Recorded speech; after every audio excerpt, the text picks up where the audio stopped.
Right, hello people. Here's a quick, wasn't planning to go live, so not going to hang around, not going to chat. Just thought while I've been doing this spur of the moment, share some knowledge, share some quick animation tips with you guys, give you some good nuggets of information. So let's go, let's do this. Right, so I'm hard at work on my little red film, and I'm animating this face. You can see that this face is, let's just pull out a bit. It's quite a complicated scene. The character is skipping, the camera pulls away. There's still a lot of in-betweening to be done, but I've done a lot of slow controlled stuff going on here at the moment. So you see the fast fun stuff, now the slow control stuff. So as I've been doing this stuff, I just thought to myself, you know what, I'm doing all this quickly, intuitively, just rushing through this, and there's probably going to be people who are going to be desperately wanting to know how to in between complicated faces like this and whatever. And here I am just sitting alone doing all this stuff and greedily keeping it to myself. So I just thought, well, why don't I quickly go live and share this, some of this. It's not necessarily secret, but secretive information with some of you guys, so you guys can get some extra little tips. Hi gang, I'm not really going to be hanging around. Oh well, good one, Charlene, you're currently doing in-betweening, so this is going to help you. I figured while I'm doing this, you can see that there's a lot of slow controlled stuff going on here. This is the difficult stuff.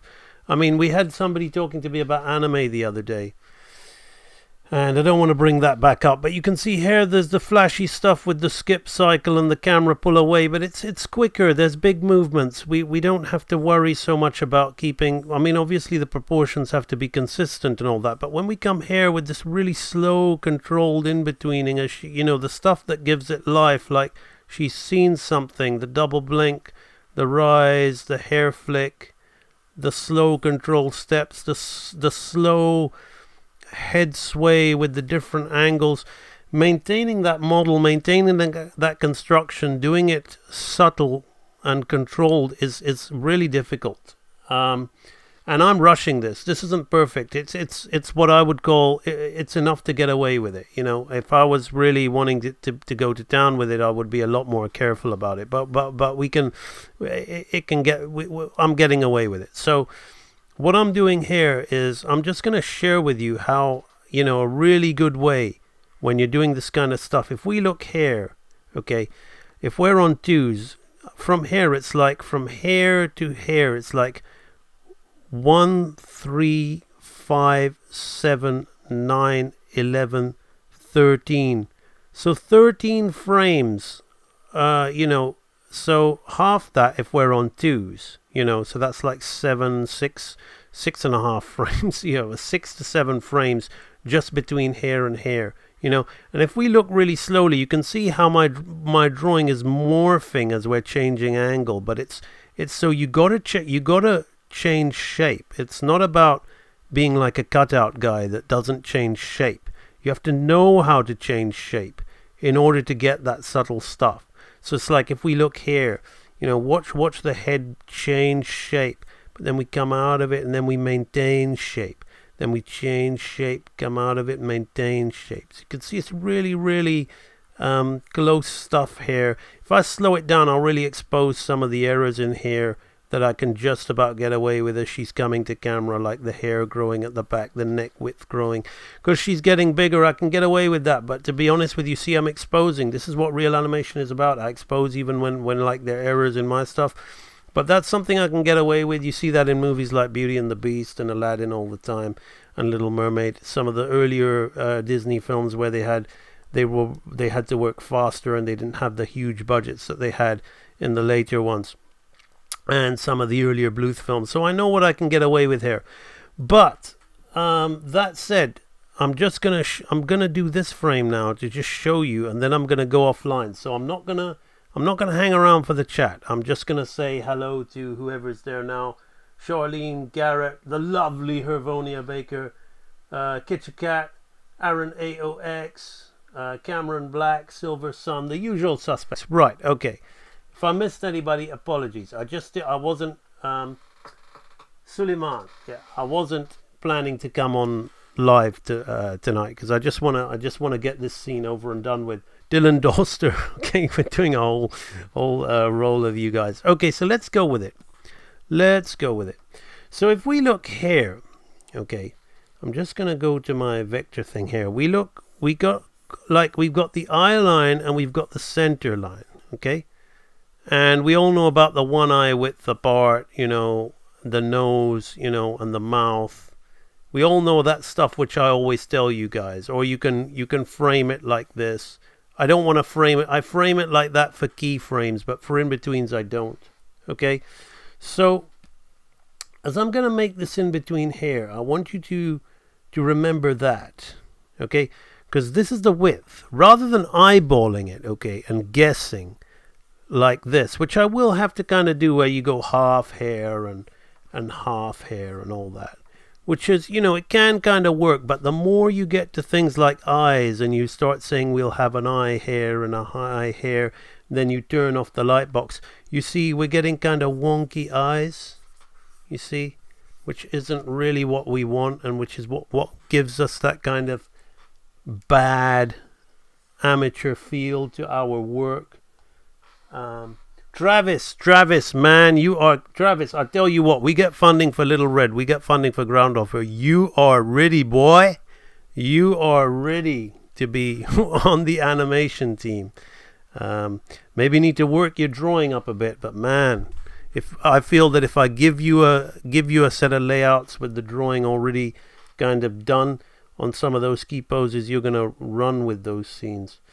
Right, okay, anyway, back to this. So, how do we solve all these inconsistencies? So, what I'm going to do is I'm going to make a line. Let me do this in another color so it's faster. You don't have to do it. I just do it in another color to help you guys see how this works. So, I'm going to make an eye line there, and I'm going to make an eye line here. Okay, and then I'm going to make a center line of this face and a center line of this face, and you can see that the center line goes in between the nose and goes in between the nose here, so you can all see where I'm going with this, right? So that said, so what are we going to think? Well, we're going to probably think, well, our half is going to be somewhere in the middle of that, okay, with our center line being somewhere in the middle of that. Okay, this is like my free instruction, guys. So I'm going to be a usual YouTuber here. So smash that like button and hit the bell for the notifications, man, so that you can never miss another EMB live stream. So, no, but I'm joking. But I mean, come on, guys. How many of you have paid for courses that haven't told you stuff like this? You know this is good information. Okay, right. So what we're going to have here is we're going to have, this is our center line, which is what comes in here. And now we're going to go and put the eyes. I'm going to go and rough in just very casually my halves of the eyes like this. Okay. And then that's going to also help me find my center line for my nose. Okay. Which is going to be along that center line. And the mouth, I'll come to the mouth a little bit. Like, okay, let me tell you how I do the mouth. Okay. So if I don't think about the whole lips, and I think about the middle line of the mouth hair and the middle line of the mouth hair. Now her mouth is actually closing. Okay. It's actually closing. Right. This is super controlled stuff. And then what I think is I think about this open shape of the mouth being the square shape like this, and here the square shape is kind of thinner like that. So I'm going to turn my light box off, and I'm going to create a middle line in between there like that. This is not the way to do all your in-betweening, okay? This is just for this super controlled, really close together.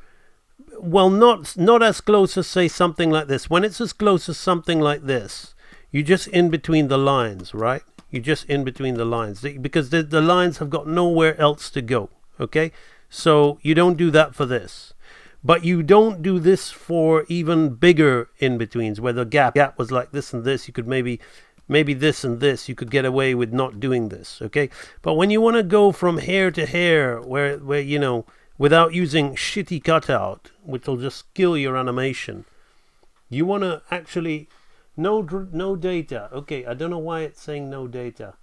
Okay, I'll tell you what I'm going to do. I'm going to do something. I might pop offline just for a split second, but I'll pop back on, so don't worry. I'm going to do something. Hang on. Man, I hear unfortunate souls. Okay, I'm back. Okay, right, so I should be back. Okay, so there we are. So hopefully that was fairly seamless for you guys. So now I'm back online. And I'm back and I'm staying this time. Right, anyway, right. So we have got this hair like this. And what I'm going to do is I am going to just create this going out like this and this. Right, hang on. Let me just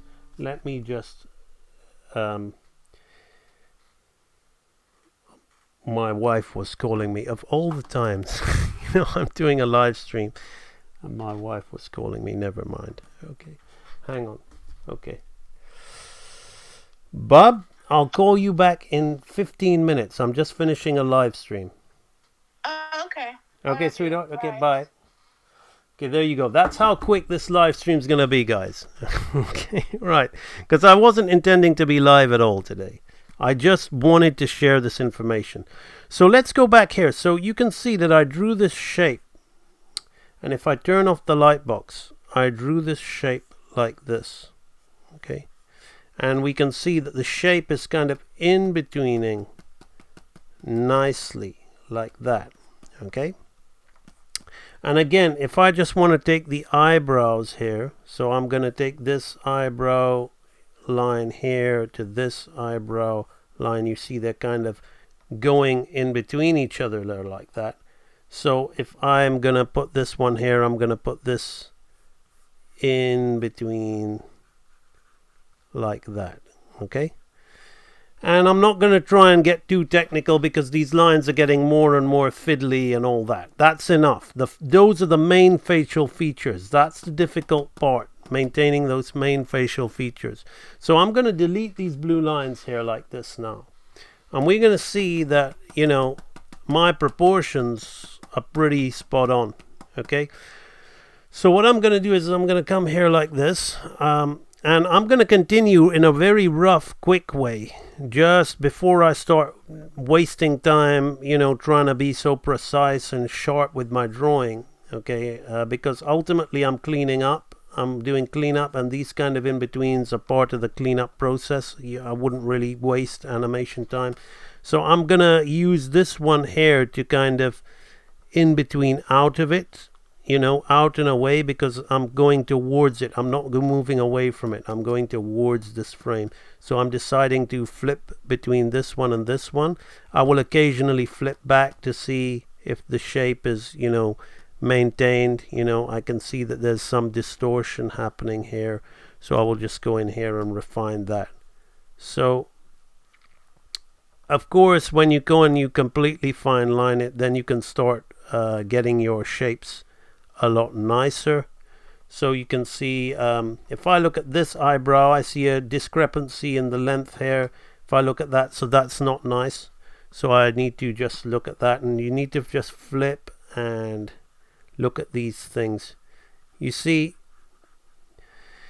this is what the control is all about, okay? And it stops that, you know, for some of you who watch my channel who aren't so hardcore, you're gonna be happy just cutting your heads out, okay, and sliding them and whatever. But for some of you who are more in harmony with my mentality, or what I call the real animator breed, you're gonna know that creates a dead, stifled look. It takes all the life out of your out of your animation. It's like you wouldn't tolerate a bad acting in a live action movie, right? So why would you tolerate bad acting in an animated cartoon? You know, either you're just gonna come out and admit that you don't take animation as seriously as live action, and you just couldn't care, the quality doesn't matter, or you're just gonna, you admit that, or you're just gonna have to up your game. So this, you can see we've got like a solidity in those eyes there as we're changing. I'm gonna come down here. We've got this nose line that I know is just gonna sit halfway in there like that, okay, which moves down with the eyebrow. The nose is slightly out, so I'm gonna go here like this and look more. You see here the light box can be on to help guide, but you see I didn't really use the light box apart from to find my half. Okay, so I think rather than that, I mean, to save time, I will just change the color of this, and I will come here, and again I'm gonna focus on the closed lips. But you see, because I created that shape, okay, it's made my life, and it's made the arc of the mouth, which is where it all matters. It's made the arc of the mouth count. Okay, this bottom lip is too thin, what I'm doing here. Got a nice big fat bottom lip. Big brows and big lips, that's my style, that's what I like, I know I've come into a lot of hate from certain people for drawing that way, but it's my style, so you can bog off. Right, so now we've got this. Now this halfway line isn't where that goes. So the rest of this is pretty like simple now. I'm just gonna come in here, and as I said, I'm gonna make the judgments. You can see her eyelash is close to her face, so I'm gonna have to make that judgment. Again, I've drawn the eyelash slightly fast and bad while I'm making this, but I think I've kind of proven my point to you guys here. So I've got this here, which is halfway. Now I'm going to look at the width here like this, next to the eyebrow. I'm going to look at that. That's probably about right. So here, this is the usual kind of like just drawing in halfway, putting in the face. So you see, I haven't, it's once you understand how to systematically break things down like this, it becomes very, very easy. I'm kind of rushing this chin. Now I can see I've got more space on this side, but more or less I'm kind of happy. Yeah, I can see the growth in the chin on this side here, so I can just pull it into place a little bit more like this here. So you got to be careful, because what feels like a half, okay, sometimes is not, and it'll show in your drawing. So you got to, if you haven't got that the eye to see those things, flip your drawing over.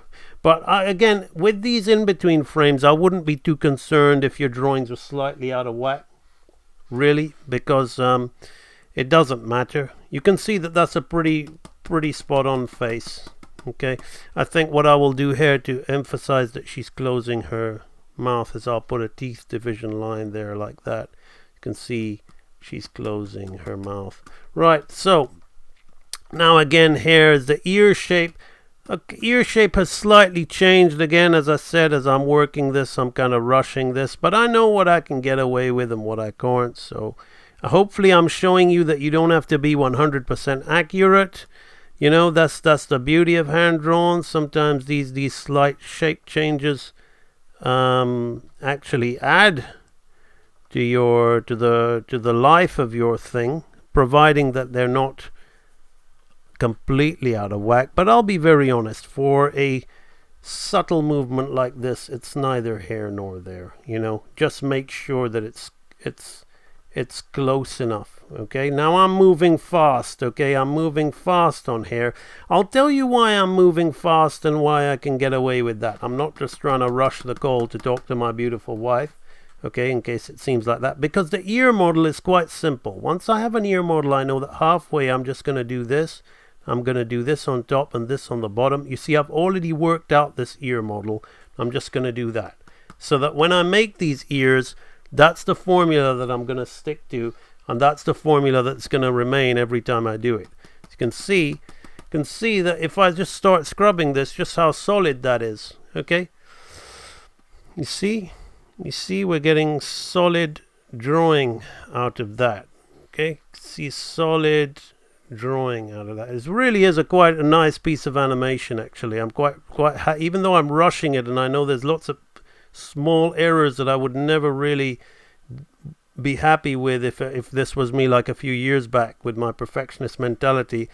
I've now learned to focus on the bigger picture. I've got so much of this film made and it looks so cool, and you can really see the acting coming in here with the double blink, the slow rise, the change in the timing, you see, the sudden, like, so we slow here, then we come here. Anyway, back to the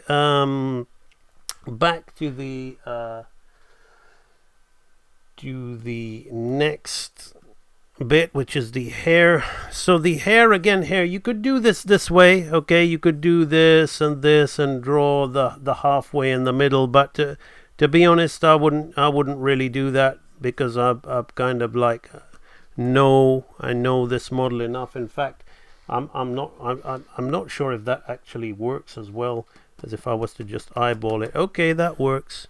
It's a little bit of a issue here. This should be halfway. You see, you check your halfway marks like that.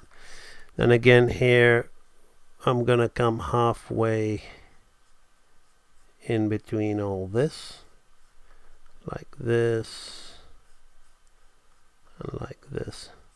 You see, again, I'm rushing here. This should be more like this kind of shape.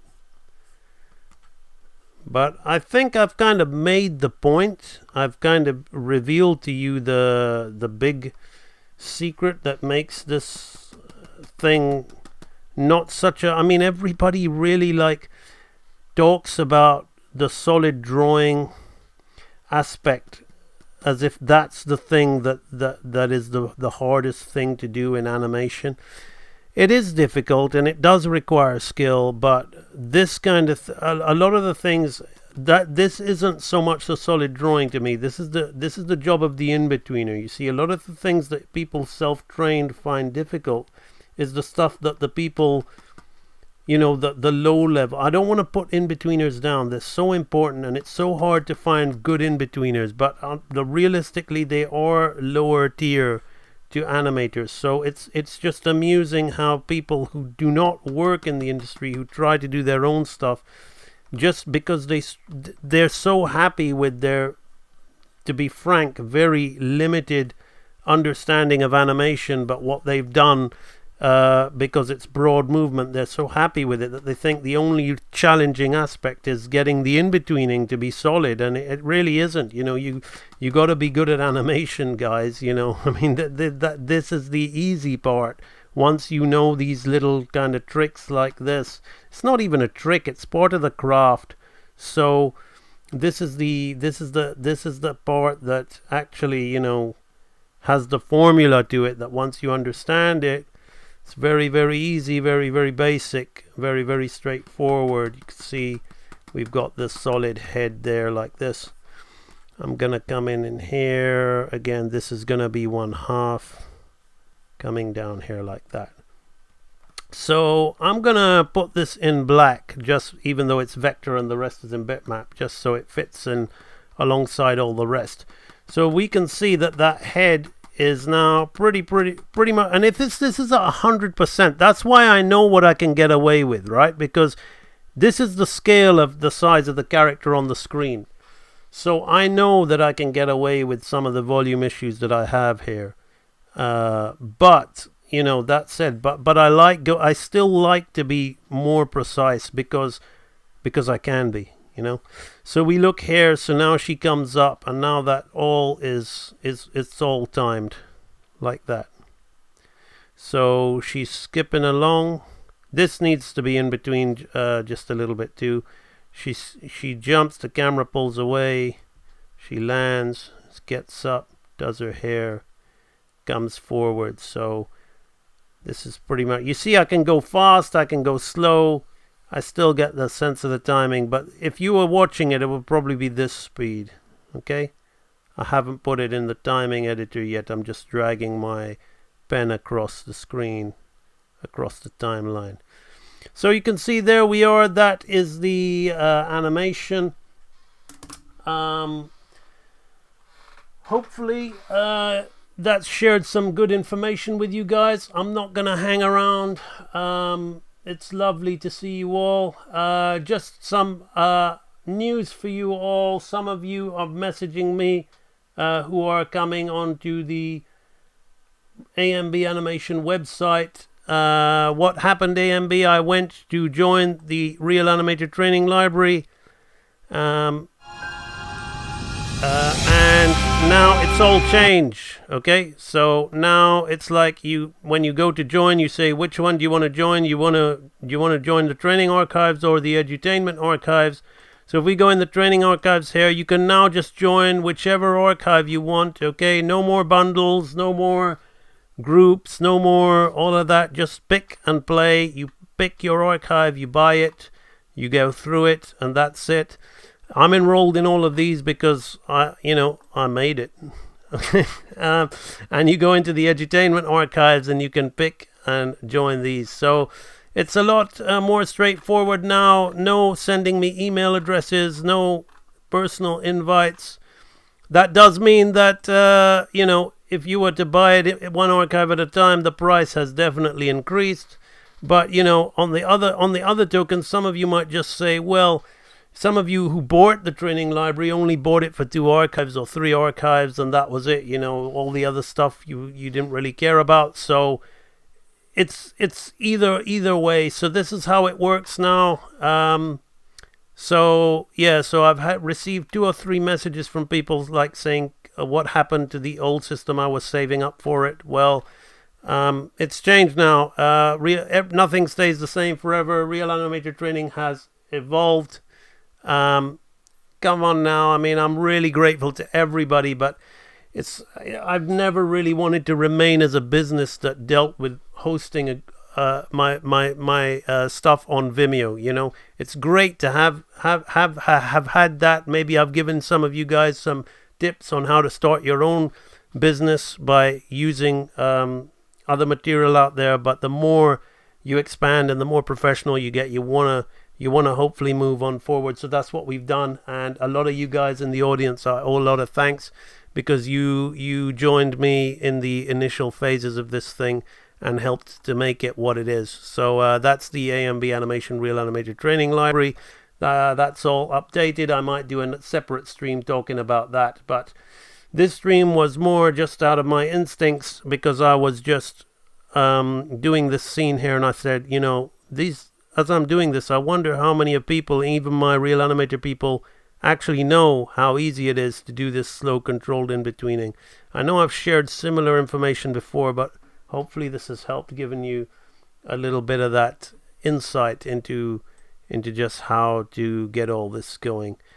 And I'd just like to, just to show you, like, although we'll see it like this, this is the official size we will see this at. Obviously if you want to always create your work for the big screens. So that's why we want this stuff to be solid. Even when we go in super tight, we want this stuff to be solid. So we're gonna get in even more tight. She really looks like my daughter in this image here. So we want it to be super, super tight. So we're going to go down here, come up here. Yeah, see, so now I'm so close that it's not really so there. Okay. So there we go. So there you have it. Right, okay, people, thanks a lot. I will see you on another live stream. No chat today. We'll hang out some other time later this week. Promise. Okay, see you later. Bye-bye.